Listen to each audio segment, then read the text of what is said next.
오늘 이렇게 말씀 사역자로 세워주셔서 참 감사드립니다. 특히 우리 여우사 찬양대 우리 남성분들 이렇게 찬양하시니까 너무 멋집니다. 우리 다시 한번 격려하고 하겠습니다.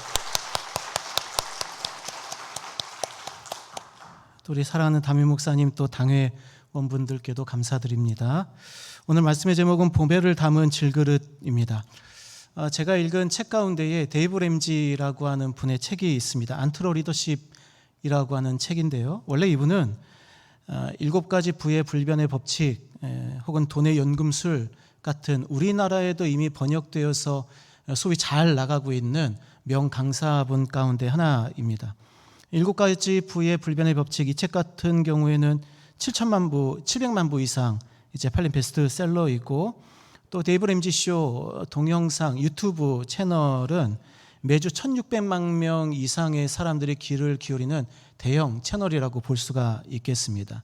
지난 한 40여 년간 꾸준히 아마존과 뉴욕타임스 베스트셀러 작가로 이름을 올리고 있기도 하는 그런 미국 최고의 금융 전문가이시죠. 근데 이분의 책 안트로 리더십은 이제 리더십에 관한 책입니다. 신앙서적이 아니죠. 근데 여기에는 일종의 이분의 간증이 담겨져 있습니다. 20대 초반부터 사업을 시작했습니다. 그런데 26세 정도 되었을 때 이미 우리나라 돈으로 한 100억 원 정도의 자산가가 되었죠. 그러니까 26세면은 이제 대학교 막 졸업할 그런 시기 아니겠습니까? 그런데 3년 딱 지나니까 쫄딱 망했어요. 부동산 투자 실패로 그냥 말 그대로 알거지가 된 것입니다. 아무것도 남아있지 않으니까 어떻게 했을까요? 어떤 사람들은 자신의 생명을 끊느니 어쩌느니 하고 그럴 수도 있겠지만, 이 데이브 램지 같은 경우는 예수님께 매달리기 시작했습니다.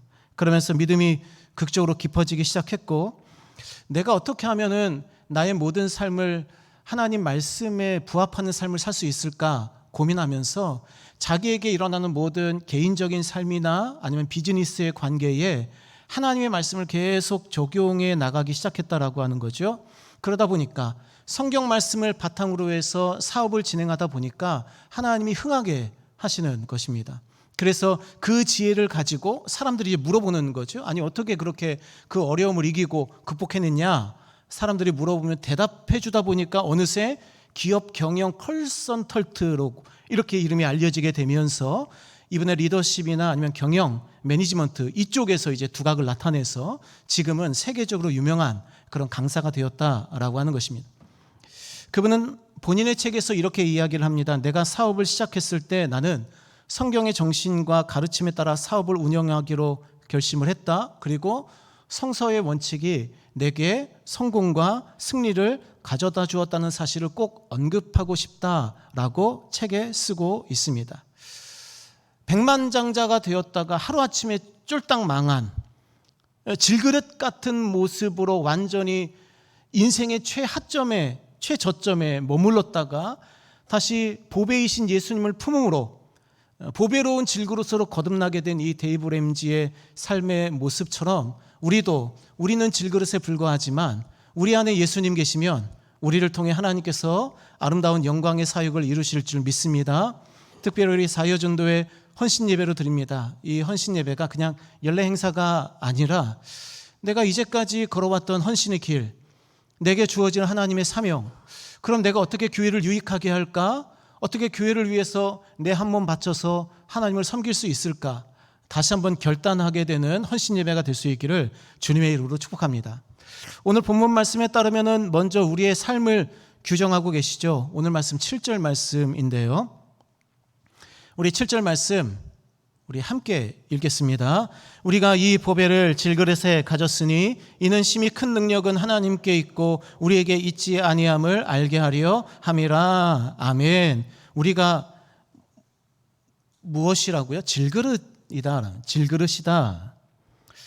저는 한 15년 전쯤에 돌아가신 아버님을 간혹 생각을 합니다. 여기 혹시 60세 이상 되신 분 계신가요? 60세 이상 되신 분이 없으세요?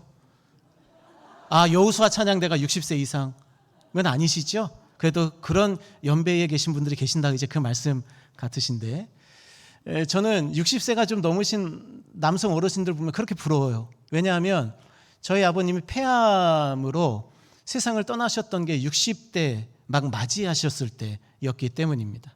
근데 제 머릿속에 있는 기억은 90세 할아버지이셔요. 저희 아버님은 폐암 4기 중반, 그러니까 일산에 있는 국립암센터의 김진수 소장님과 이제 그 병과 싸우셨는데, 처음에 병원 갔을 때 병원에서 했던 이야기가 폐암 말기입니다. 보통 폐암 말기가 3기 중반부터인데 환자분께서는 4기 중반입니다. 온몸에 폐가 암이 다 퍼져 있고 근육하고 또 장기에 다 퍼져 있습니다. 3개월 정도 사시면 많이 사실 겁니다. 이렇게 이제 말씀을 하신 거죠. 저도 이제 장남이니까 이제 그 모든 과정에 이제 함께 하는 거죠. 그 다음 날 이제 입원하신 상태에서 이제 누워 계시는데 저쪽 다른 병동에 이제 연기가 막 피어오르는 거예요. 그러니까 이제 식당 병동이니까 밥을 짓고 그 밥 연기가 이제 올라가는 겁니다. 저희 아버님이 이렇게 보시면서 아이고 그래도 저 연기가 나보다 낫네, 이런 말씀하셨던 게 아직도 제가 기억이 납니다. 그때 제가 그렇구나, 인생이 이렇게 연기와 같이 그렇게 건강하셨는데, 키도 크시고 그렇게 건강하셨는데 이렇게 한순간에 사망 선고를 받으시는구나, 이런 생각을 했습니다. 근데 아버님께서는 그때 이후로 오히려 더 믿음이 더 좋아지셨습니다. 그때부터 기도하시고 그러면서 이제 한 1000여 명 되는 섬기시는 교회가 계셨는데 그때는 그냥 예배만 드리셨거든요. 근데 그때부터 수요 예배도 나가시고 금요 기도회도 나가시고 막 열심히 신앙생활을 하시는 거예요. 그 교회 가셔서 늘 기도하시고 하나님의 은혜를 붙드시고, 그러니까 암 투병을 하고 있는데 저희 아버님이 암을 한 140번 정도 항암을 맞으시고 방사선 치료를 한 40번 정도 이렇게 하셨거든요. 6년 사셨어요. 감사하게도 그 이후로 6년을 더 사셨습니다. 그러면서 제가 가장 영광스럽게 생각하는 것은 그 과정에서 안수 집사 직분을 받으신 거예요. 그전엔 믿음에 관심이 없으셨어요. 그런데 몸에 암이 드러나고 이제 내가 곧 죽겠다 생각되니까 믿음으로 사시더니 하나님께서 생명을 이렇게 연장시켜 주시고, 그리고 그간의 좋은 소식도 많이 듣게 하시고, 저희 자녀들 태어나서 자라는 것도 보시고, 광주에 오셔서 함께 또 기쁨도 누리시고, 그런 시간들이 많았습니다. 근데 이제 아버님과의 그 경험에서 제가 기억하는 한 가지 좀 충격적인 사건이 있었습니다. 여기 계신 분들은 전혀 충격적이지 않을 수 있는데, 저 개인적으로 이제 주일에 임직식이 있으셨던 거예요. 안수집사 임직식. 그래서 저는 이제 교회에서 부목사로 사역을 하고 있었으니까 그때 저는 못 갔지요. 그래서 이제 임직식 끝나고 이제 찾아뵙고 했어요. 근데 이제 아버님이 이렇게 요만한 손바닥만한 사진을 저에게 딱 주시면서 여기서 아빠 찾아볼래? 이러시는 거예요. 근데 10명 딱 앉아 있는데 아빠를 못 찾을 리가 없잖아요. 제가 사진을 보고 또 봐도 아버지가 안 보이는 거예요. 안수 집사님들하고 담임 목사님 딱 이렇게 10분 정도 계시는데 아무리 봐도 아버님의 모습이 안 보이는 거예요. 근데 아버지께서 아빠 여기 있다면서 딱 가리키는데 할아버지가 앉아 계신 거예요. 그러니까 제 머릿속에 아버님, 제가 머릿속에 담고 있는 아버지의 모습은 50대에 젊고 건강하고 정력적이고 열심히 일하시고 가정을 돌보시던 모습이었는데, 거기에는 죄송하지만 90 다 되신 할아버지가 쪼그리고 앉아 계신 거예요. 그러니까 암세포가 폐는 말할 것도, 그러니까 늘 이렇게 숨을 쉬시죠. 그러니까 폐암이 조금 고통스러운 암 중에 하나입니다. 왜냐하면 숨을 쉬지 못한다는 공포감 때문에 이제 좀 그게 심해요. 게다가 뼈에는 모든 자리마다 암세포가 들어차 있으니까 넘어지면 끝인 거예요. 재생이 안 되니까. 그래서 늘 아버지는 이렇게 꼬부랑 할아버지처럼 지팡이를 늘 짚고 다니셨어요.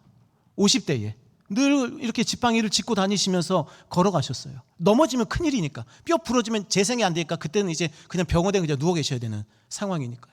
그러니까 제가 머릿속에 담고 있었던 우리 아버지의 모습과 실제로 아버지의 모습 사이에서는 괴리감이 컸던 것이기에 저는 이제 제 심리적으로 그걸 아무리 찾아보려고 해도 볼 수가 없었던 거죠. 그러니까 아버지가 딱 하니까 얼굴이 맞는 거예요. 할아버지가 앉아 계신데 거기 아버지가 앉아 계시는 거예요. 저에게는 이게 지금 15년이 지났지만 충격적인 사건이에요. 지금도 그 모습이 잊혀지지가 않아요.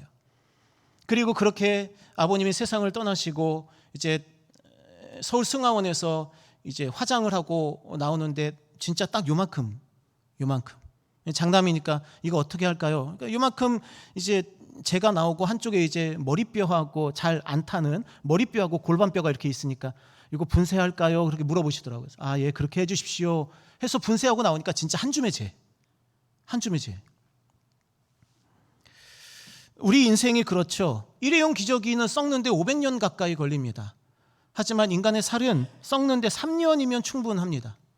전도서 12장 1절 이하의 말씀에 보면 창조주를 기억해라 라고 성경은 기록이 되어 있습니다.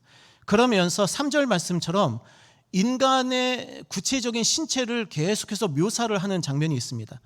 그런 날에는 집을 지키는 자들이 떨 것이며, 집은 이제 심장이거든요, 몸이거든요. 지키는 자들 손이죠. 팔이 이렇게 떨리는 걸 말하는 겁니다. 힘 있는 자들은 구부러질 것이며, 다리가 힘이 있죠, 근데 구부러지게 돼 있어요. 맷돌질 하는 자들이 적음으로 그칠 것이며, 이가 맷돌질 하잖아요. 그런데 이제 이가 다 빠지니까 맷돌질을 할 수 없게 된다는 거예요. 창들로 내다보는 자가 어두워질 것이며, 눈이 마음의 창이잖아요. 내다볼 수 없을 정도로 눈이 어두워지는 그런 노인의 시기를 이야기를 하는 겁니다. 길거리 문들이 닫힐 것이며, 그러면 안 들리겠죠. 귀가 어두워지는 것을 이야기를 합니다. 맷돌 소리가 적어질 것이며, 씹지 못한다는 거죠. 새소리로 말미암아 일어날 것이며, 신경이 예민해지는 것을 의미합니다. 음악하는 여자들은 다 쇠하여질 것이며, 목에서 쉰 목소리가 난다는 것을 의미하죠. 길에서도 놀랄 것이며, 길 가는데 그냥 갑자기 죽을 수 있는 거예요. 그리고 그런 자들은 높은 곳을 두려워할 것이며, 뼈가 쉽게 부러지니까 높은 곳에 올라갈 수 없는 것을 이야기를 합니다.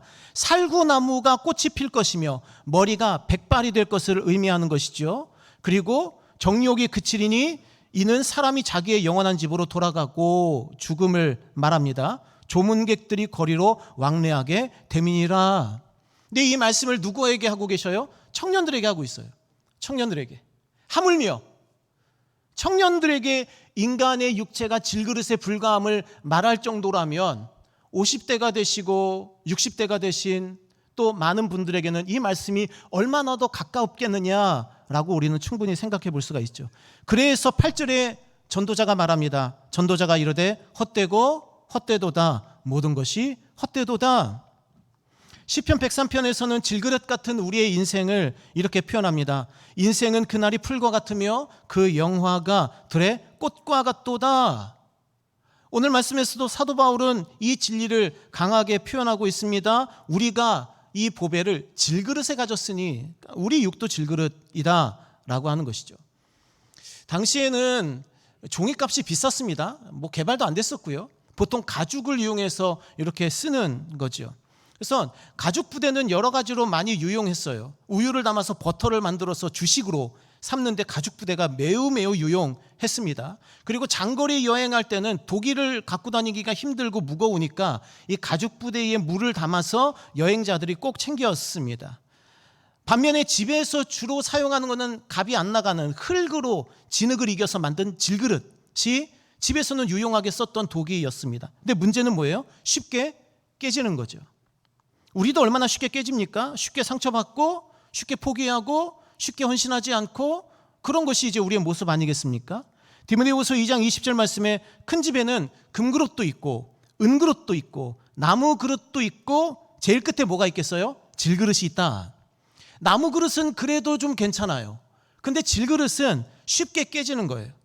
그래서 당시에 동네 아낙네들은 물을 길러서 진흙으로 만든 이 항아리를 머리에 이고 혹은 어깨에 메고 이른 아침 일찍 혹은 해가 진 늦은 저녁 동네 우물로 갔습니다. 근데 문제는 물을 깃다가 이 질그릇으로 만든 흙으로 만든 이 항아리가 땅에 뚝 떨어지면 어떻게 되는 거예요? 와장창 하고 깨져버리는 거죠. 그래서 유대인들이 이 질그릇 조각이 너무 아까우니까 이걸 폐기 처분하지 않아요. 계속 재활용을 합니다. 어떻게 재활용을 하느냐? 이사야 30장 14절 말씀에 토기장이가 그릇을 깨트림같이 아낌이 없이 부수시리니 그 조각 중에서 아궁이에 불을 붙이거나 물 웅덩이에서 물을 뜰 것도 얻지 못하리라, 이렇게 말씀하고 있어요. 두 가지죠. 아궁이에 불을 붙이거나 물 웅덩이에서 물을 뜨는 바가지 용도로 썼습니다. 그래서 유대인들은 집마다 화덕이 있지 않아요. 그 당시에 유대인들은. 그러니까 떡을 구워서 먹어야 되는데 그 화덕 만드는 게 이제 비싸니까 동네 중앙에 화덕이 큰 게 하나 있는 거예요. 그리고 거기에서 이제 떡을 같이 굽는 거죠. 근데 이제 아이들이 무엇을 가져가느냐? 질그릇 깨진 조각을 가져가는 거예요.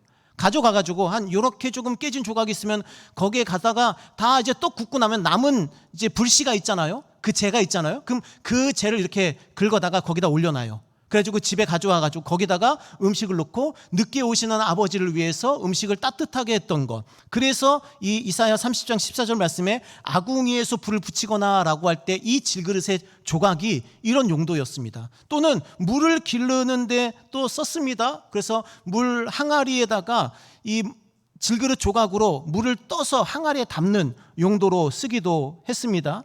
그리고 이 오스트라카라고 하는 또 질그릇 조각이 있었는데 여기에는 당시의 종이가 워낙 비싸고 가죽으로 된 그런 어떤 서류, 철 이런 게 비싸니까 질그릇이 일종의 서류 역할을 하는 거예요.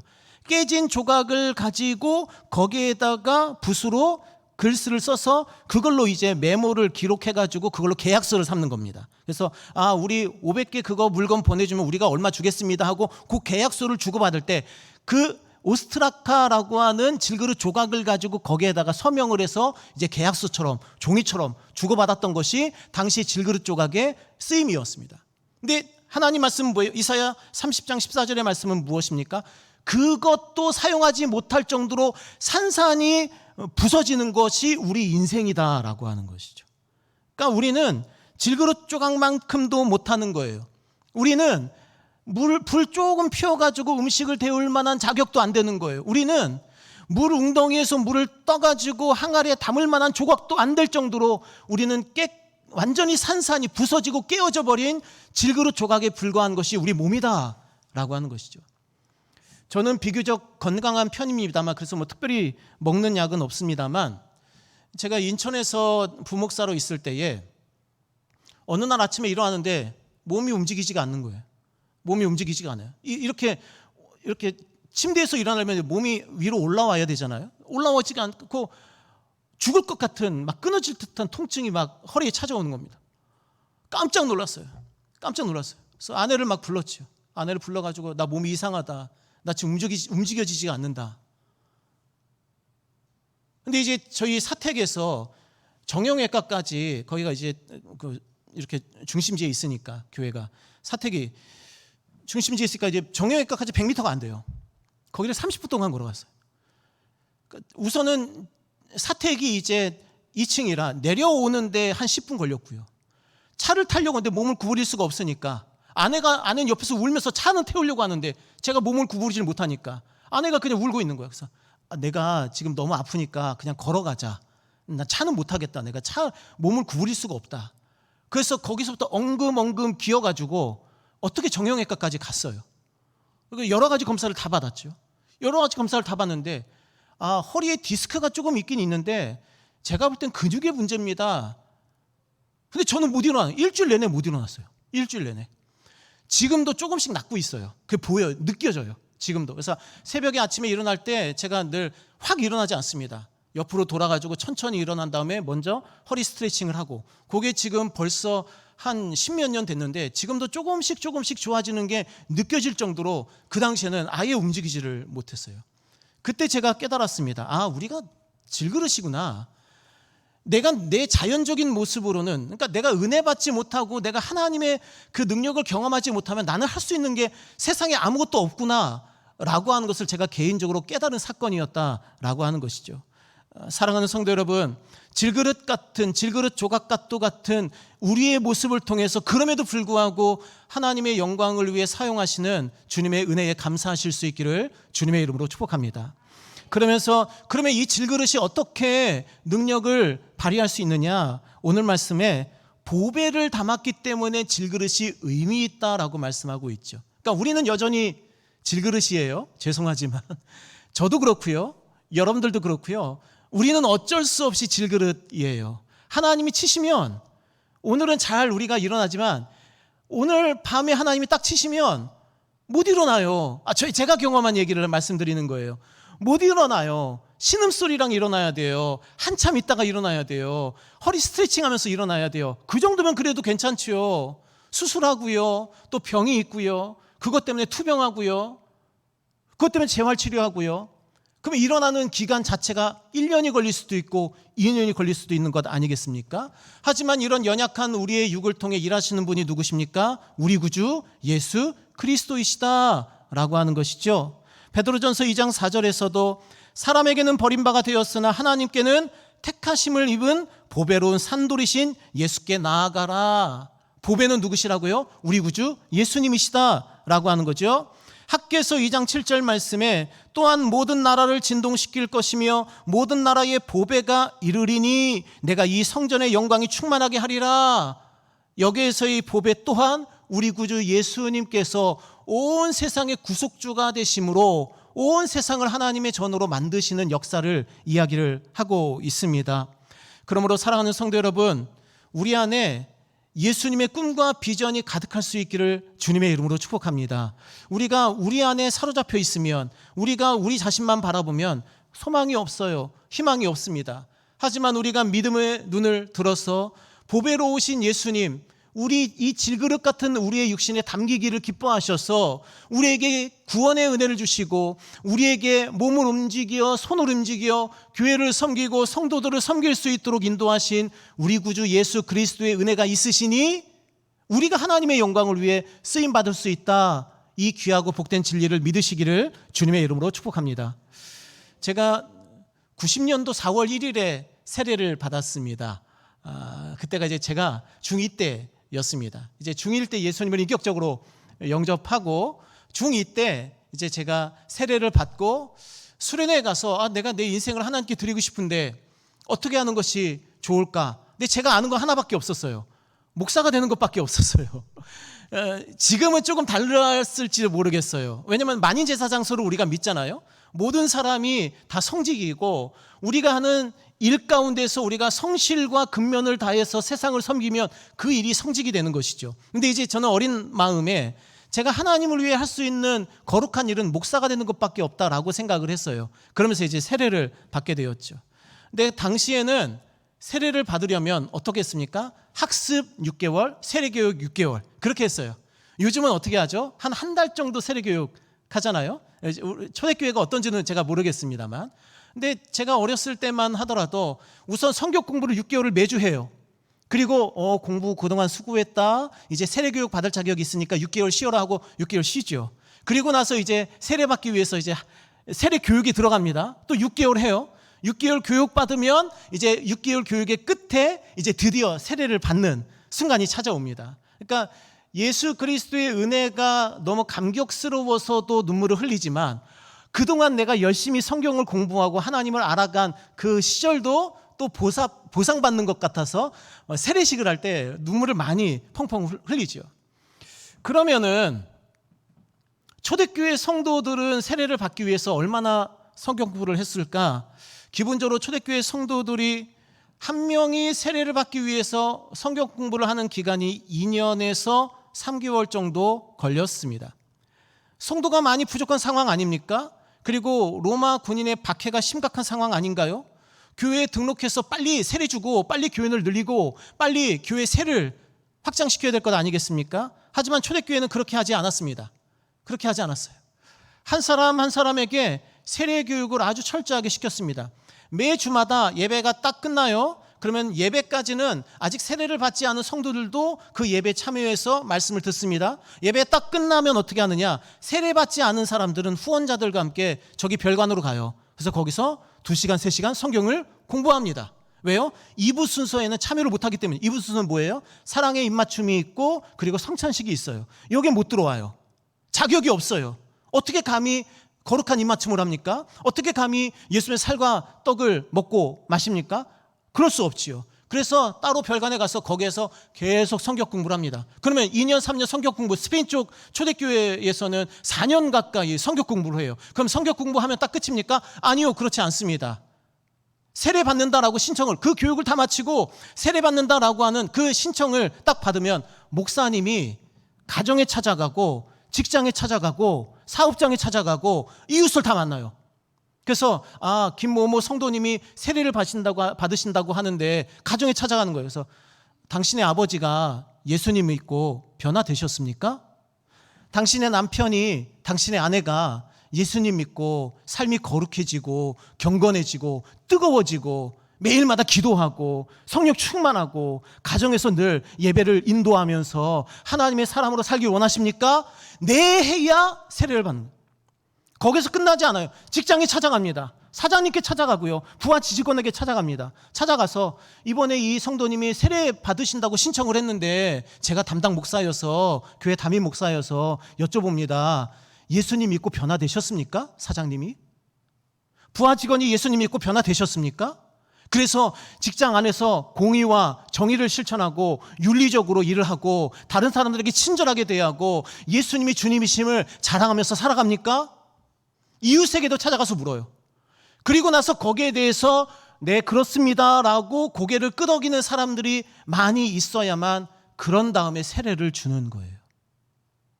그러면은 우리 같으면 요즘 같으면 어떻습니까? 요즘 교회를 너무 쉽게 생각하잖아요. 요즘에 교회에서 치리도 못합니다. 치리라는 걸 못해요. 교인들이 막 목사님에 대해서 막 이런저런 잘못된 얘기를 해도 뭐 꼼짝 못해요. 왜냐하면 이렇게 말하죠. 아유 내가 다른 교회 가버리면 되지. 그래 버립니다. 아니 그래 버려요. 그런 예들이 많이 있었습니다. 제가 인천에 있을 때도 그런 예들이 많이 있어요. 목사님의 설교와 권면이 통하지 않는 시대예요. 그냥 다른 교회 가버려요. 그리고 거기서는 아예 등록도 안 하고 신앙생활을 해버립니다. 그러니 어떻게 목회자가 책임지고 신앙을 가르치고 권면을 하고 교육을 하고 할 수가 있겠습니까? 안타까운 일이죠. 안타까운 일입니다. 만약에 초대교회 성도들이었으면요 어떻게 해요?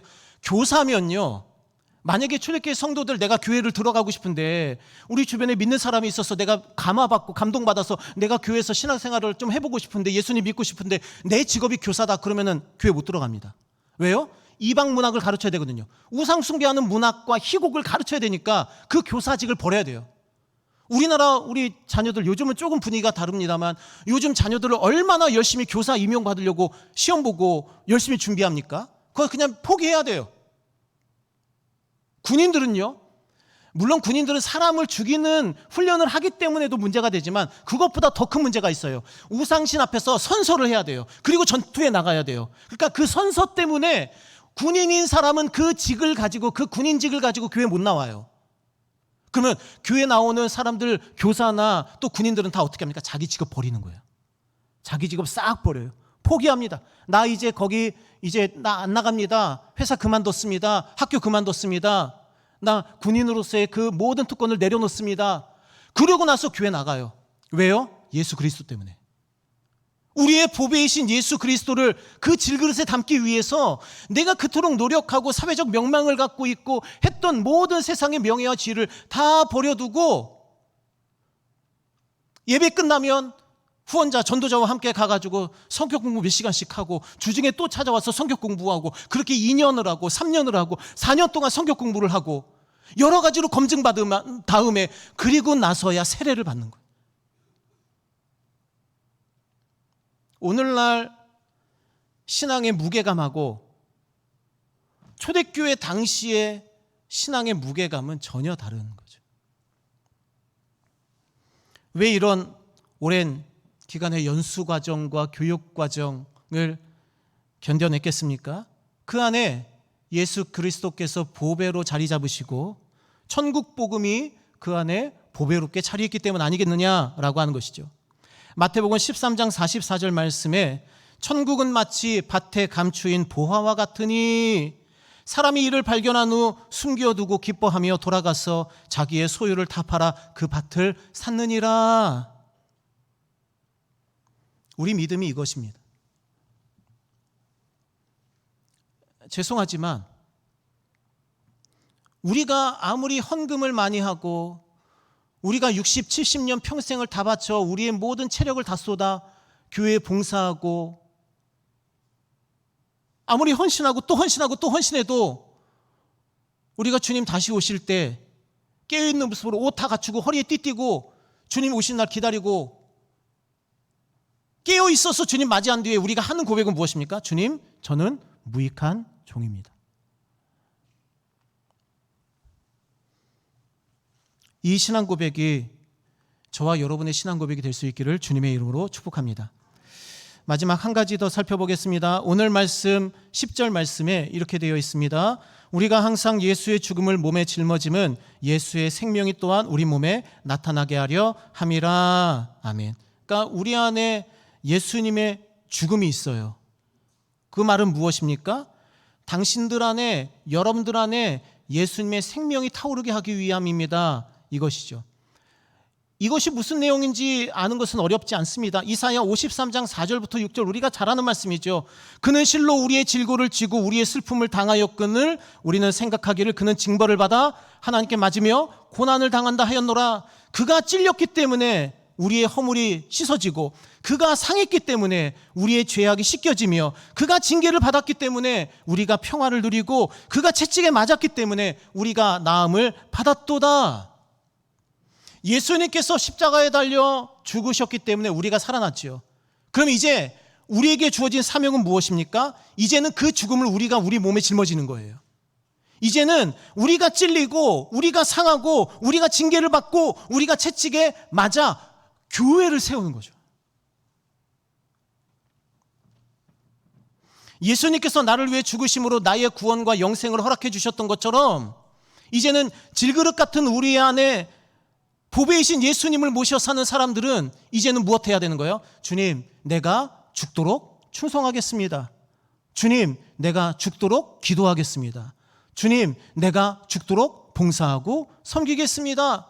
주님, 내가 죽도록 나를 낮추고 또 낮추어 교회를 아름답게 위에서 봉사하고 세워가며 하나님의 영광의 도구가 될 수 있도록 우리 초대교회를 아름답게 세워가겠습니다.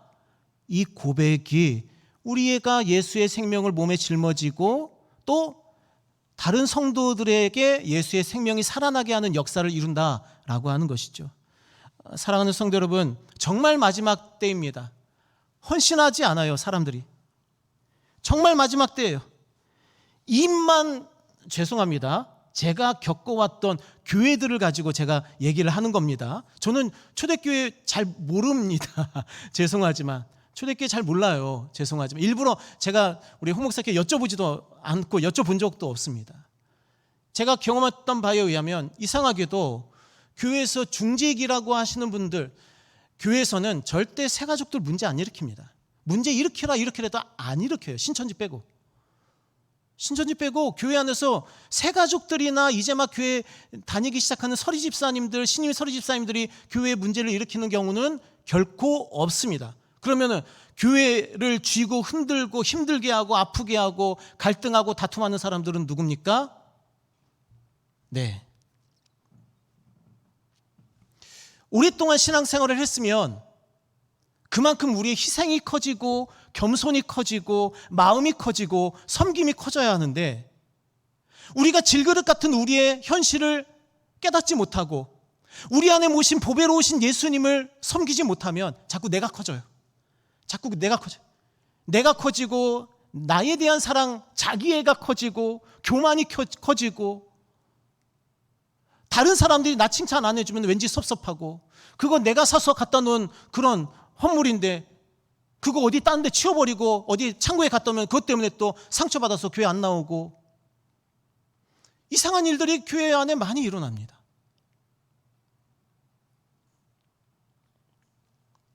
우리 육이 어떤지를 고백할 수 있었으면 좋겠습니다. 우리 육은 질그릇입니다. 죄송하지만 우리가 세상을 떠나면 우리 뒤에 남겨지는 우리의 모습은 한 줌의 재입니다. 딱 요만큼. 진짜 요만큼. 딱 요만큼입니다. 그러면 이 재와 같은 우리의 인생이 정말 찬란하게 하나님의 영광을 드러낼 수 있는 방법은 어디에 있습니까? 우리 안에 있지 않아요. 우리가 아무리 부자이고 우리가 아무리 건강하고 우리가 아무리 영향력이 있고 우리가 아무리 높은 사람이다 하더라도 우리는 그냥 이만큼이에요. 우리는 이만큼이에요. 질그릇이기. 그럼 이런 질그릇 같은 우리가 어떻게 하나님의 영광을 드러내고 교회의 영광을 드러내고 교회가 아름답게 성장하는 데 쓰임받을 수 있습니까? 우리 안에 예수 그리스도께서 보배로 담기셔야 말을 해도 예수님의 이름으로 말하고 봉사해도 예수님의 십자가로 봉사를 하고 우리가 열심히 노력을 해도 예수님의 보혈 묻은 피로써 우리가 섬기고 우리가 기도할 때는 새벽마다 울부짖어 기도하면서 교회를 위해서 기도하고 그 땀방울이 핏방울이 되도록 겟세마네 동산에서 기도하셨던 예수님처럼 기도하고 나 자신을 낮추고 희생하고 죽이고 섬길 때에 예수님의 죽음이 우리 몸에 나타날 때야, 그때야 비로소 질그릇 같은 우리를 통해 보배로우신 예수님의 영광이 드러나게 된다 믿으시기를 주님의 이름으로 축복합니다. 사랑하는 초대교회 성도 여러분, 특히 사여전도의 모든 회원 여러분, 질그릇 같은 우리를 통해서 일하실 수 있습니다. 역사하실 수 있습니다. 나이 상관없습니다. 90이든 20세든 상관없습니다. 질그릇 같지만 그러나 우리 안에 예수님만 제대로 담겨 예수님을 드러내는 삶을 살기만 한다면 하나님께서는 우리를 통해 우리 초대교회를 아름답게 세워가시고, 우리 초대교회가 딱 양을산 밑 앞까지만 복음을 열심히 전해서, 왜냐하면 저희 교회가 양을산에 있거든요. 복음을 막 전해서 목포에 있는 모든 성도들이 우리 초대교회에 와서 예배를 드리고 기뻐하고 감사하면서 막 신나게 전도를 하고 신나게 기도하고, 그래서 우리 초대교회가 날로 날로 부흥하고 성장해서 목사님도 행복하고 성도님도 행복하고 또 우리 초대교회 때문에 온 목포 시내가 다 행복한 교회를 만들어가는데 쓰임받는 여러분들 될 수 있기를 주님의 이름으로 축복합니다. 기도하겠습니다. 사랑과 은혜가 풍성하신 하나님 아버지, 모든 영광을 주님께 올려드립니다. 저희들은 질그릇에 불과하지만 이 질그릇에 주님이 담기셨을 때에 우리가 하나님을 위해, 하나님의 나라 영광을 위해, 또 복음 전파를 위해, 또 교회를 아름답게 세우기 위해 쓰임받을 수 있음을 말씀해 주시니 감사드립니다. 주님 홀로 영광 받아 주시옵소서. 우리의 연약한 육을 사용하여 주님의 영광을 드러내 보여주시고, 우리의 연약한 모습을 통하여서 전도의 사역이 잘 감당되게 하여 주시고, 우리의 연약한 모습을 통하여서 깨어 기도하는 우리 초대교회가 되게 하여 주시고, 하나님이 연약한 모습을 통하여 하나님의 영광만 드러내는 우리 초대교회가 또 우리 사여전도회가 될 수 있도록 인도하여 주시옵소서. 영광 올려드리오며 거룩하신 예수 그리스도의 이름으로 기도드리옵나이다. 아멘.